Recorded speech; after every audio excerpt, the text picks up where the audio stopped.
श्री राम समर्थ। सितंबर 24। परिवार में कैसे बरते। देह धारण करने पर हमारा जिससे जो कर्तव्य है वह ठीक ठीक करे। घर में अत्यंत संतोष हो। लड़के बड़े बूढ़ों के दोष न देखे। पिता जैसे शीलवान हो वैसे लड़कों को होना चाहिए, तब कुल कीर्ति बढ़ती है।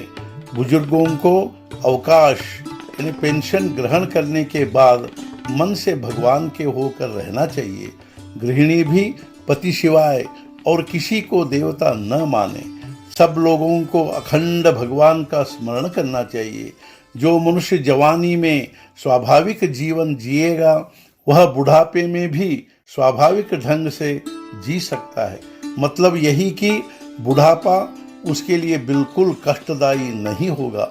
हम अस्वाभाविक रीति से यानी आसक्ति का जीवन जिए होते हैं, इसलिए बुढ़ापे में कर्तृत्व कम हो जाता है, लेकिन आसक्ति बनी रहती है और वह बहुत पीड़ादायक होती है। जिस मनुष्य की आसक्ति और आग्रह बुढ़ापे में छूट गए होते हैं, उसका शरीर चाहे क्षीण हो जाए फिर भी वह सबको प्यारा लगेगा। सबके मन में उसके बारे में आकर्षण बना रहेगा। कमजोरी के कारण उसे सुनाई कम देगा, कम दिखाई देने लगेगा। पिछली बातें याद नहीं रहेंगी, नींद कम आएगी, लेकिन यह सब होकर भी कोई उससे उबेगा नहीं, न वह खुद भी अपने जीवन से उबेगा। अतः बुढ़ापे में हमारा मैं का रूप बिल्कुल गल जाना चाहिए। लेकिन मैं कहता हूँ ना, बुढ़ापे में भी यह जो अहंकार की वृत्ति होती है, इसे मिटा दे तो फिर दुख बचेगा ही नहीं। गृहस्थी में बरतते समय अंतर्मुख होकर स्वयं में कौन से दोष हैं वे ढूंढने चाहिए और उन्हें मिटाने का प्रयत्न करना चाहिए। मनुष्य के जीवन में 16 से 25 वर्ष तक की उम्र का समय ऐसा होता है जब मनुष्य की बुद्धि बढ़ती रहती है, उसकी वृद्धि उचित रीति से हो, इसलिए बंधनों की अत्यंत आवश्यकता होती है। बंधनों में सबसे उत्तम बंधन माता पिता के अनुसार चलना होता है, क्योंकि हमारे हित के सिवाय उनके मन में दूसरा कोई उद्देश्य नहीं होता। संसार में सभी बातें हम अपने अनुभव से सीखे, यह कैसे संभव है।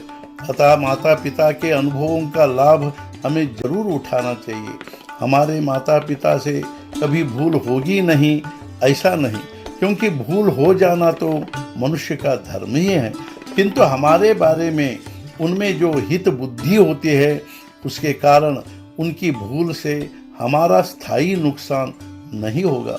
कौन सा समय किसके भाग्य से आता है यह कहा नहीं जा सकता।